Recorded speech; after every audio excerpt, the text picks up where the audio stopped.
कहना चाहेंगे? मैं ये कहूँगा कि बड़े सौभाग्य सी बात है, आज हरियाणा में 10 मेडल आए, 10 में से 7 हमारे भिवानी महेंद्रगढ़ लोकसभा में आए और अधिकतर इसमें लड़कियां ही हमारी मेडल आई। पहले एक फिल्म में कहावत थी कि हमारी छोरियां छोरों से कम है थी। आज पूरे देश में क्या दुनिया में दिखा दिया कि हरियाणा बेटियां हिंदुस्तान की बेटियां लड़कों से बढ़ चढ़ करके आगे है। जो भार हमारे लड़कों ने उठाना चाहिए था, बड़ी गौरवता से मैं कहता हूँ आज हमारी बेटियां उठा रही है और मान सम्मान उन माँ बाप का भी कर रही हैं जिन्होंने पाला तो था ही, ब्याह की भी भेजा। जैसे दिनोद गांव के अंदर सीमा काली रामन लाई, मैं बड़ी खुशी से कहता हूँ उनके ससुर जी हैं भूप सिंह और उनके पति हैं मोनू। उन्होंने शादी से अगले दिन ही अपनी बेटी के लिए, अपनी बहू के लिए ये कह दिया कि बेटी आप अपनी जो मेहनत है उसमें कामयाबी करो, हमारी तरफ से किसी प्रकार की परेशानी नहीं होने देंगे। ये दर्शाता है कि हरियाणा का युग, हरियाणा के लोगों की सोच, परिवारों की सोच बच्चों के प्रति बहुत ज़्यादा बदलाव ला चुकी है और आने वाले समय में हम ये मानते हैं कि ओलंपिक का मेडल भी हमारे बीच में जरूर आएगा। जी, हरियाणा प्रदेश जो खेल नीति है उसका परिणाम मानते हैं इस तरह के माननीय नायब शहर ने खेल नीति बनाई है। ये सच्चाई है, माननीय मुख्यमंत्री जी की इसमें भागीदारी बहुत ज़्यादा है और पहले माननीय मुख्यमंत्री मनोहर लाल जी थे, उन्होंने भी इस समय भी कहा था कि हमारे बच्चों की जो रिक्वायरमेंट है, क्योंकि हमारे माननीय प्रधानमंत्री जी का सोच है कि हिंदुस्तान के अंदर प्रत्येक आदमी, चाहे वो किसान से हो, चाहे जवान से हो, चाहे खिलाड़ी हो, किसी भी वर्ग का हो, उसको उस प्रकार की सारी सुख सुविधा मिले जिस प्रकार से हमारे हरियाणा और देश का नाम बने। अगर हालांकि आपको पीछे से याद हो तो MP साहब ने भी एक बहुत बड़ी मांग रखी गई थी कि हमारे महेंद्रगढ़ जिले में सबसे ज़्यादा खिलाड़ी होते हैं, भिवानी में होते हैं, तो गांवों के पास के 10-12 गांवों के बीच में एक स्टेडियम की मांग रखी गई थी कि 10 गांव के बीच के अंदर का एक स्टेडियम बनाया जाए जिस कारण हमारे बच्चे आगे बढ़ पाए। और इन बातों से सोच के, क्योंकि कल मैं अगर गलत नहीं तो प्रधानमंत्री जी ने इन बच्चों को बुलाया है, तो माननीय MP साहब ने भी उस बात के ऊपर ध्यान देके हमारे जो स्पोर्ट्स मिनिस्टर हैं मनसुख मांडविया जी, उनसे भी बात रखी थी कि हमारे बच्चे जब इतने मेडल लेके आने लग रहे हिंदुस्तान में, तो उनकी सुविधाओं के लिए, उनकी बेसिक रिक्वायरमेंट पे और अच्छे से ध्यान दिया जाए और जो सुविधाएं उनको चाहिए वो कराई जाए ताकि 2028 का ओलंपिक मेडल हमारे हरियाणा के अंदर जरूर आए। बड़ी बात आपने रखी है, आज का युवा नशे की तरफ बढ़ रहा है, तो युवाओं के लिए क्या संदेश देना चाहिए? मैं आपको आपके चैनल के माध्यम से एक बात बताता हूँ, नशा केवल कुछ समय का होता है। आज बड़े दुर्भाग्य से मैं कहता हूँ 18 से लेके 32-30 साल तक के बच्चे नशे में चले गए। इस दुख के अंदर 3 प्रकार के बच्चे हैं। एक बच्चा जो मेहनत कर रहा है, पढ़ाई कर रहा है, वो अपनी काबिलियत के ऊपर नौकरी पाएगा अच्छे से। दूसरा बच्चा जो मध्यम में पढ़ता है, जिसके 50% से लेकर 70 तक आता है, वो धीरे धीरे खुद का कारोबार करने के लिए बैठेगा। लेकिन ये जो तीसरा बच्चा नशे में बैठा है, इस हालात में रहा तो धरती पे नहीं जी पाएगा। क्यों? क्योंकि शरीर खत्म हो जाएगा। मैं नहीं समझ पाता कि बच्चों को मिलता किस बात की खुशी में है। अगर नशा करना है तो मेहनत का नशा करो, खेल का नशा करो, अपने साथ में बच्चे बैठे हैं, पढ़ाई का नशा करो जो हमारे पूर्वज किया करते। लेकिन ये सूखा नशा लेना, इन नशों से सिर्फ घर बर्बाद होते हैं। अगर यकीन ना है तो बच्चे आजकल मोबाइल वो चलाते हैं, ये भी डाल लेंगे, इनको भी दिख जाता है कि विदेशों में जो बच्चे नशे करते हैं उनके हालात क्या हैं और उनके माँ बाप कितने दुखी रहते हैं। तो मेरी तो आपके चैनल के माध्यम से यही है कि नशों के लिए बच्चों को कम से कम समझाया जाए कि इसको बंद हो। सर, गांव का स्टेडियम की हालत बुरी है, वहाँ पे आज कार्यक्रम होना था, पानी भर गया, दीवारें टूटी हुई हैं और इतने मेडल यहाँ से मिल रहे हैं, तो इसके बारे में कुछ क्या? बिल्कुल आपकी बात संज्ञान में थी। मेरे पास बलवान सरपंच जी का मैं धन्यवाद करता हूँ, इन्होंने इस बात को बताया था और इसके ऊपर ही प्रपोजल के लिए पहले ही प्रपोजल डाल दिया था। लेकिन आप भी जानते हैं बारिश का मौसम है, बेबस में बारिश हो जाती है, होनी चाहिए थी जुलाई में, होगी अगस्त में। जो प्रपोजल गया अधिकारी कहते बोले सर हम सामान लगाएंगे, कुछ लगेंगे, फिर पानी आ जाएगा। तो मैं इतनी आशा जरूर रखता हूँ कि आने वाले समय के अंदर हमारे इस ग्राउंड को जल्दी से जल्दी सरकार ठीक तरीके। मोहित जी, लगातार देखा गया कि गैंग रेप बढ़ रहे हैं, गैंगस्ट बढ़ रहे हैं, दादरी में भी अभी कांड हुआ है, क्या कहना चाहिए इस पर? ये जो गैंग की वारदात जो हुई, मैं आपके चैनल से एक बात देता हूँ, बच्चा मेरा हो चाहे आपका, अगर मैं गलत हूँ, हर माँ बाप को पता होता है मेरे बच्चे की टोली क्या है। और सबसे बड़ी दुखद बात यह है कि माँ बाप भी बच्चों की सहायता कर देते हैं कि ना मेरे बेटे में कमी नहीं है। आप किस प्रकार का प्रदेश बनाना चाहेंगे माँ बाप को मैं नहीं जानता। अगर बच्चा गलत है तो मैं कहता हूँ पूरे गांव के बीच में खड़ा करके बच्चे के जूठ मारो। पहले ये काम हमारे टीचर किया करते थे, इसलिए आप सभी टीचर बच्चों जब होया करते स्कूल में जाते मास्टरों से डरा करते कि मास्टर की घंटी सुन जाती भी पिटा का। लेकिन आज ऑर्डर टीचरों का रहा नहीं, माँ बाप के पास क्या हो गया, घर में एक बच्चा रह गया। ये सरपंच साहब बड़े घर में अगर इनके पास जाके कह दो तो घर वाली नहीं कह देगी ना भाई छोरा ने कुछ नहीं कह देगा, अपना इकलौता है। ये दुर्भाग्य है हमारा। पहले बूढ़ा बुजुर्ग को दिख जाता हो कपिता हुए बच्चे को बदमाशी करते हो पिट्या करता, लेकिन आज के समय ऐसा हो गया कि किसी को कह दूंगा तो गले में फांसी हो जाएगी। मैं इस गैंगवार में भी ये कहता हूँ माँ बाप को ज्यादा भागीदारी देनी पड़ेगी, अपने बच्चों को सिखाए, नहीं तो जम्मा सख्त कानून करके अपने बच्चों को भी खींचे पिटे।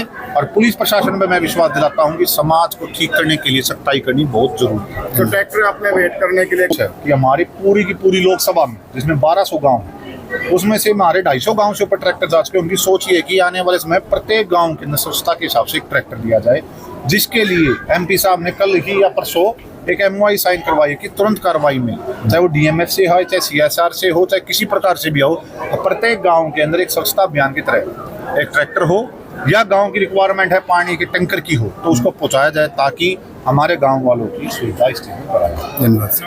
सबसे पहले गांव चित्रौली की इस पावन धरा पर जो सौभाग्य आज मेरे को प्राप्त हुआ आपके समक्ष आने का, उसका तहे दिल से धन्यवाद मैं करता हूं। साथ पे मंच पर बैठे सभी गुणवानी राजनीतिक समझदार व्यक्तिगण सभी को मेरी राम राम। क्योंकि समय ज्यादा नहीं लूंगा, बहुत समय से लोग यहाँ पे बैठे हैं। आज बहन शर्मिला के लिए मैं एक बात कर सकता हूँ, ना ही केवल शर्मिला के लिए बल्कि बड़ी गौरवता से, खुशी से, और बड़े सौभाग्य की बात है 10 में से 7 मेडल भिवानी महेंद्रगढ़ लोकसभा और 7 में से भी सबसे गजब की बात, उसमें अधिकतर हमारे मेडल हमारी घर की बेटियां हैं। चाहे बहन शर्मिला हो, चाहे बहन साक्षी हो, चाहे बहन सीमा हो, चाहे बहन जैस्मीन हो, चाहे बहन आपकी प्रिया हो, लेकिन ये सब ने सबसे ज्यादा मेहनत करके मेडल लाके हमारे हरियाणा में, भिवानी में और महेंद्रगढ़ जिले का नाम रोशन किया। यहाँ पर अभी बड़े बुजुर्गगण बैठे हैं, व्यक्तिगण बैठे हैं, सामाजिक गण बैठे हैं। एक समय था जब हर बुजुर्ग सोचा करता कि मेरे घर में बेटा पैदा हो, मेरा कुल का नाम बढ़ाएगा, परिवार का नाम बढ़ाएगा। आज ऐसा वक्त आ गया, हमारी बेटियों ने बेटों की जगह ले ली और कुल और परिवार और गांव का नाम रोशन करके दिखा दिया। ये जिम्मेवारी हमारी बेटियों ने क्यों लेनी पड़ी? क्योंकि जब कोई बेटी पैदा होया करती तो माँ बाप ने सोचा करते इसने पढ़ावाएंगे नहीं, लिखाएंगे नहीं, इसको खिलाएंगे नहीं, इसको घर का काम सिखा के एक वक्त पे ब्याह की भेजते हैं। लेकिन जिस माँ ने अपने पति को समझा के कहा कि मेरी बेटी में कामयाबी छूने की, काबिलियत पाने की एक ताकत है, आज उन बेटियों ने नाम रोशन करके दिखाया।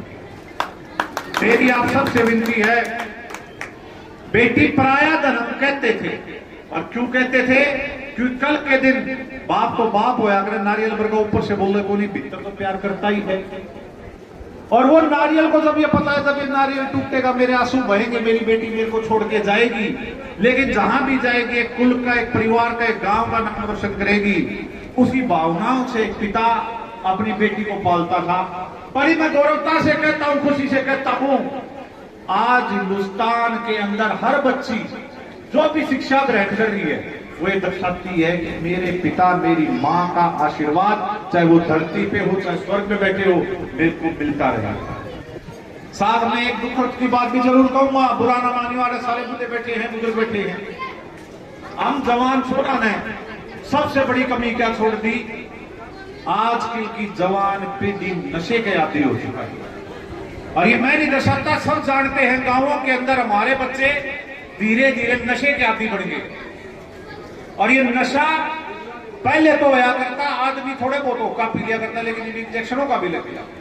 मेरी सभी से विनती है, बच्चे सबके घर में हैं, बच्चे आपके भी ऐसे, मेरे भी ऐसे, हमें हमारे बच्चों को ये शिक्षा देनी है कि इससे बच के चलो। जीवन में जो जन्मा है वो जाएगा जरूर, लेकिन ऐसे नशे का भी क्या फायदा जो बुजुर्गों को सेता है। मेरे माँ बाप मेरे तो राहगीरों की जा है कि मोहित मेरा बेटा तो नशे का आदी हो गया, मैं कुछ कह दूं तो मेरे को खाने को बढ़ता है, मेरे को पढ़ना पड़ा है, मेरे पे झगड़ा करने को बैठता है। उस बच्चे में इतनी समझ नहीं। बुजुर्गों को क्या चाहिए? मात्र अपने माँ बाप के पास बैठ के उसकी औलाद 15 मिनट, आध घंटा बैठ के राजी खुशी बूझ ले, उससे बड़ा स्वर्ग तो माँ बाप ने भी नहीं चाहिए कि मेरी औलाद मेरे सामने बैठी हो, राजी खुशी पूछ ले कि भाई बाबू तू ठीक है, माँ तू ठीक है। जिस माँ ने दूध पिलाया, जिस बाबू ने मेहनत करके अपने कंधा पे बिठाया, आजकल की औलाद इन माँ बाप से ज्यादा मोबाइल और नशों को बड़ा मानने लगे। बड़े दुर्भाग्य की बात। अंत में जो बातें आपने मेरे समक्ष रखी, मैंने 2 चीज मैं आपने बताऊं सरपंच साहब, जो आपकी नैतिकता बढ़ती है। पहली बात, पाइपलाइन की पैमाइश क्या है, कितनी पाइपलाइन चाहिए? सुनो पहले पूरी बात। चाहे पाइप 50 हो चाहे 51 हो, वो आप जो बताओगे उसका एक प्रस्ताव बना के आप बीडीओ साहब के पास जाओगे, एक्शन के पास जाओगे, मिल कराओगे। एक पाइप की भी कमी नहीं हो, क्योंकि जितनी मेहनत 50 के लिए लगेगी उतनी एक के लिए लगेगी। ये सबसे बड़ी। दूसरी मोटी दिक्कत क्या हो है, कई बार कई गांवों में बन जाती है, भैया पाइप क्यों डाल दी मेरे घर का कर दी घुमा कर, उसमें हमारी आपसी बातचीत खराब होने से हम पीछे छोड़ जाते हैं कई सारी चीजें। गांव के विकास के लिए सभी लोग एक साथ मिलकर अपने गांव का काम करवाओ, जो भी तुम्हारे काम। दूसरी, जो आपने गलियों की मांग करी है, इसको जी राम जी पोर्टल पे भी जड़ाओ, क्योंकि माननीय मुख्यमंत्री जी ने महेंद्रगढ़ जिले को रास्तों के लिए 50 करोड़ रुपए नियुक्त करवाए, हाँ जी राम जी के ऊपर, ताकि हमारे पास उसकी अपडेट आओ, जिसकी एक कॉपी मेरे को दोगे, एक वीडियो साहब को। तीसरी अहम, जो हमारे आपने पशु वाले अस्पताल की कही दीवारी की, इसका भी एक जेई होता अलग से, उससे एस्टिमेट बनवाओ कि जी हमारी 4 दीवारी क्या होगी और इस 4 दीवारी का कितना खर्चा बनेगा, जो आप वीडियो से पास करवा के मेरे को बताओ। बताने का अर्थ केवल ये नहीं आज बता दी, आप लोगों की सबकी जिम्मेवारी है, केवल बलवान सरपंच की कोई नहीं, अपनी बात खुद रखना सीखो। मैं ये नहीं कहता ना सांसद साहब कहते कि हमारे बीच में कोई प्रतिनिधि लेके ना, खुद रखो। वोट तामने दिए, जीत तामने दिलाई, तो अपनी बात रखने का भी अधिकार तारा खुद का है, किसी और के माध्यम से रखने का नहीं है। ना उनको कोई बीच में आदमी पसंद, ना मुझे पसंद। तीसरी बात एक मैं जोड़ती हूँ, तारा गांव में मैं एक स्वच्छता अभियान की बात चली तो एक ट्रैक्टर जरूर दूंगा, जिसमें तारा गांव में सफा। साथ के साथ बहन शर्मिला को देख के मैं जो भी इसके बच्चों को खेल की 2 लाख रुपए तक की आवश्यकता होगी, तो गांव में बच्चे खेले, उनके लिए 2 लाख रुपए का सामान जो बहन बताओगी वो सामान पहुंचाने का कार्य मैं कोच के लिए भी आप एक काम करो जी, स्पोर्ट्स महकमे का जो अधिकारी है आप डीएसओ, उसके पास जाओगे, गांव के सारे लोग मेंबर इकट्ठे एक प्रस्ताव बनाओगे, उनको बताओगे कि हमारे दौरा बाढ़ कितनी है और किस समय आते हैं, हमें चाहिए 2 कोचों की आवश्यकता, जिसमें विनती करो एक कोच हो मेल, एक हो फीमेल, क्योंकि घर की छोरी अभी खेल रहे हैं, इस बात में तो कोई दो राय नहीं, बच्चियों के लिए भी हमें सोच के चलना है। अपनी कराओगे और जाकी सारी बात मेरे सामने, मेरे फोन पे डीएसओ से भी बात करो। यही कह के मैं पुनः गांव की सभी जनता का धन्यवाद करता हूं और तहे दिल से आभार मानता हूं कि भाई गांव छितरौली में मेरे को स्वागत का एक मौका मिला। वैसे भी इनके साथ एक नाता है कि मेरी खुद की माँ धनखड़ा की भांजी है, तो यह भी मेरे लिए खुशी की बात है। हाँ, तो मेरी माँ को जब पता चला मैं छितरौली जाने लग रहा हूँ तो बड़ी खुशी से कही कि बेटा जाइए जरूर, सह तो मेरे ही, तो उन्होंने भी अपना आपसे आशीर्वाद मांगने की शुभकामनाएं दी हैं, बेटी को भी आशीर्वाद दिया है और ये कहा है कि ऐसा सौभाग्य हमारे प्रदेश को, देश को मिले और 28 का भी और 30 का भी, ओलंपिक का 28 और 30 का कॉमनवेल्थ का मेडल हमारी बहनी लेके आ इस ग्राउंड और भव्य से।